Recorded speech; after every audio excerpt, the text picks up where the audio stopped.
meron silang available dito guys na Yamaha NMAX Matte Black. This one guys is, ayan, naka-ABS na at meron na din siyang stop and start system na feature. So, pag naka-activate kasi itong stop and start system, 3 to 5 seconds na hindi tumatakbo yung motor nyo, automatic mag-shut off yung makina. Isa yan sa feature na nilagay ni Yamaha kay NMAX para nang sa ganon mas makatipid kayo sa gasolina. Ayan. Tapos, naka-keyless system na din siya guys. Ayan. So, yan yung kanyang under seat. At yung sa gasolina niya naman guys, dito banda. Ayan, meron din siyang front pocket, dalawa. Unlike kay Aerox na isa lang, tapos meron na din siyang built-in charging port. Anyway, sa interested dito kay NMAX 155 Matte Black, meron po siyang updated price na 157,500.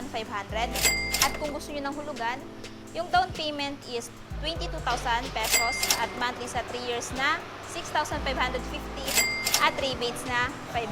Ayan. Ayan guys, kung gusto nyo ng NMAX, may available na isang unit si Motor Trade Santo Tomas. Next, dito naman tayo kay Yamaha, no? Na pang off-road na motor. Meron silang available dito guys na Yamaha XTZ 125 color racing blue. Ayan po. So this one guys is merong updated price na, ayan, 94,500.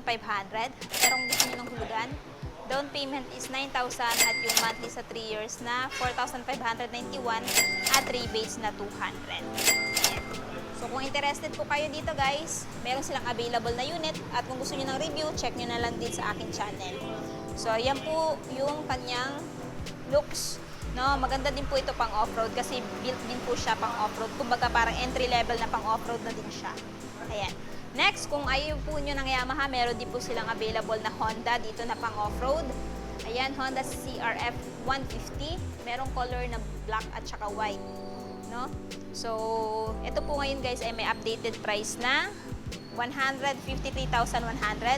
If is spot cash. Pero kung gusto nyo ng hulugan, down payment is 16,600 at monthly sa 3 years na 6,669 at rebates na 200. So, parehas lang po sila ng presyo nitong white guys. Pili na lang kayo kung alin yung bet yung color sa dalawa ngayong buwan. No? Next, kung gusto niyo naman po ng medyo mababa yung price, meron din silang available dito guys na Honda XR 150L color white. Isang unit lang po yung available dito guys. Pero ito guys ay merong updated price ngayong buwan na 100,100. Tapos kung gusto niyo naman ng hulugan, down payment is 10,000 at yung monthly naman po sa 3 years ay 4,954 at rebates na 200. Pero kung naghahanap naman po kayo ng motor na pangpasada, meron pong available dito na Honda Supremo 150. Bagong labas din to na modelo last year guys. Ayan, color red. So if interested kayo, meron silang updated price na 81,500. Ayan. At kung gusto niyo naman ng hulugan, ang down payment is 4,100 at monthly sa 3 years na 4,094 at rebates na 500. Ayan. Next, kung gusto niya po ng mas mababang displacement, meron silang Honda TMX 125 Alpha. Ito po ngayong buwan ay merong updated price na 62,100. Pero kung gusto ng hulugan, ang down payment is 3,000 at monthly sa 3 years na 3,043 at rebates na 500. Meron din po silang available guys na, ayan, Bajaj City 100. So, isang unit po available dito guys. Color combination is black and blue. Updated price ngayong buwan is 60,800. Pero kung hulugan naman, ang kanyang down payment is 3,000 at yung monthly sa 3 years guys is 2,981 at rebates na 500. Ayan. So, maganda tong motor na to guys, pang araw-araw at pang pasada.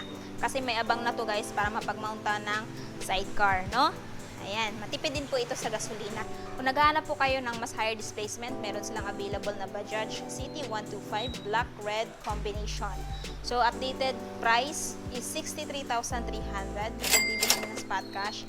Pero kung gusto niyo ng hulugan, down payment is 3,000 at monthly sa 3 years na 3,101 at rebates na 500. Ayan. So, pili na lang kayo dyan guys. This one, 100cc or this one, 125cc. Again, pwede din pang pasada. Next, kung gusto nyo po ng Yamaha na pang araw-araw na motor, or pang pasada, meron din po silang available dito na Yamaha YTX 125. Ang kinaganda dito guys, sa motor na Yamaha YTX 125, naka-quadruple suspension na siya. So makakaasa kang kahit mabigat yung dala-dala mo, no? Kaya po nito. Kaya po ng kanyang suspension kasi nga po apat na. At the same time, ito po ay naka fuel saver and uma-average po ito ng 70 km per liter based kay Yamaha naman. Pero it may vary pa rin guys sa throttle hobby ng driver. So kung interested kayo, meron po silang updated price na 62,500. Pero kung gusto niyo naman ng hulugan, ang down payment is 3,000 at yung monthly sa 3 years na 3,062 at rebates na 500. Ayan. So, pili na lang po kayo dyan guys. Alin dyan yung motor na gusto nyong bilhin para sa mga loved ones nyo ngayong February. So, dito tayo guys sa pang-offroad na motor ni Kawasaki. So, meron silang available dito na Kawasaki KLX 140RF. This one guys is hindi pwede bilhin ng hulugan. So, mabibili nyo po ito dito sa Motor Trade sa Tutumas ng spot cash. So, meron po siyang updated price ngayong buwan na 152,000 pesos. So, kung mahilig kayo sa gaming guys, pang off-road or sa off-road na gaming, I highly recommend this one guys as entry-level off-road bike ni Kawasaki KLX. Ayan. So, kung gusto niyo po ng review ko nito, na-review ko na po ito, so i-check nyo na lang po sa aking channel. Next, kung naghahanap naman po kayo ng motor na pang-araw-araw at napakaganda gamitin sa pang-off-road, meron po silang available na, ayan, Honda XRM 125. Meron silang color blue at color yellow na available. So, ito guys, same price lang naman sila. Meron po itong updated price ngayong buwan na, ayan, 77,100 if spot cash nyo pong bibilhin. Tapos kung gusto nyo naman ng hulugan, yung down payment niya po is 4,800 at magiging monthly nyo sa 3 years is 3,760 at rebates na 500. So yung kinaganda nitong si Honda XRM 125 guys, aside na napaka-durable po nito, napakaganda po nito gamitin sa off-road kasi nga po, ayan, binild siya para doon. Pwede din naman siya sa samentadong lugar, pero advantage siya sa pang off-road na lugar. Naka-spike na po kasi yung kanyang, ayan, gulong. At kung mapapansin nyo guys, ano siya, inspired siya kay Honda CRF 150 maging yung kanyang looks. Ayan, mayroon na din siyang knuckle guard para nang sa ganun, ayan, maprotektahan yung kamay nyo if ever lang, no, matamaan ng mga bato-bato. Anyway, full review, i-check nyo na lang sa aking channel. Kung naghahanap naman po kayo ng pang-araw-araw ng motor ni Honda, meron din silang available aside sa XRM na Honda Click 125 version 3. Ayan, dalawang color available dito guys, which is itong blue at red. So this one guys ay mayroong updated price ngayong buwan na 89,100. Ayan, kung spot cash nyo pong bibilhin. Pero kung gusto nyo naman po ng hulugan, ang down payment is 4,900 at yung monthly sa 3 years ay 4,190 at rebates na 500. So this one guys, maganda pang araw-araw kasi napaka-fuel efficient po nito. Ito pa yung ma-average ng 50 km per liter based kay Honda. May bari pa rin guys sa throttle hobby ng driver. Anyway, meron siyang under seat storage na capacity na 18 liters at meron din siyang malawak na footboard na kung saan pwede nyo mapaglagyan ng mga pinamili ninyo.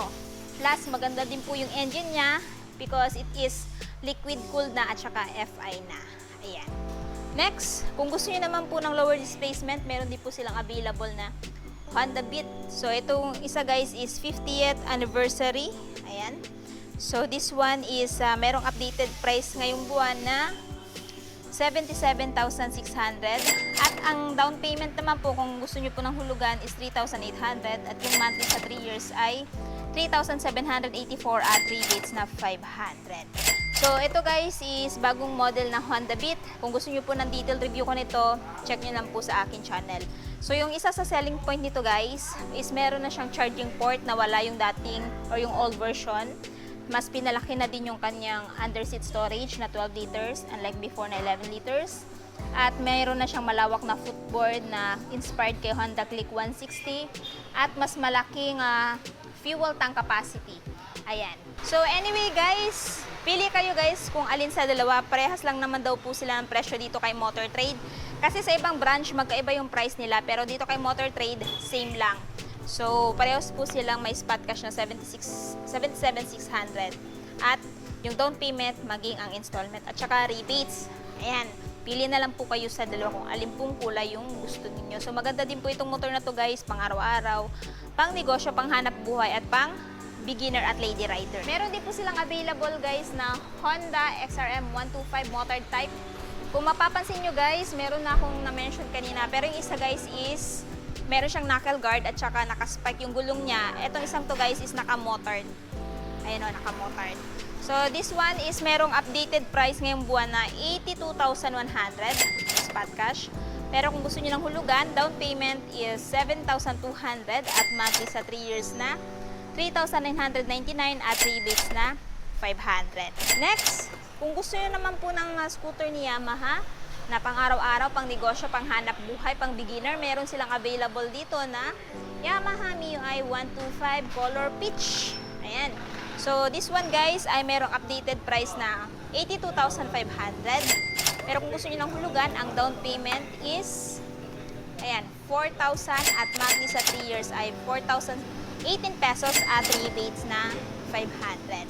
Ayan. So, sa mga Yamaha lover dyan, merong available dito si Motor Trade na isang unit.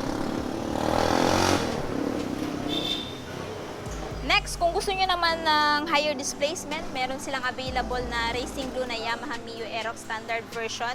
Ayan, kung gusto nyo po ng medyo bulky yung itsura niya at saka mas comfy sa long ride, meron silang Aerox 155 Racing Blue. Ang updated price ngayong buwan is 124,500 at yung monthly niya po is 5,164 at rebates na 500 at syempre may down payment na ayan, 18,000 pesos. So this one guys is hindi po naka-ABS. Yung naka-ABS guys is yung S version. Pero kahit ganun pa man is halos same naman po sila ng specs at features. Ang pinagkaiba lang doon sa S version naka-ABS at meron siyang keyless system. Well, ito guys is gagamitan pa rin ng mechanical key.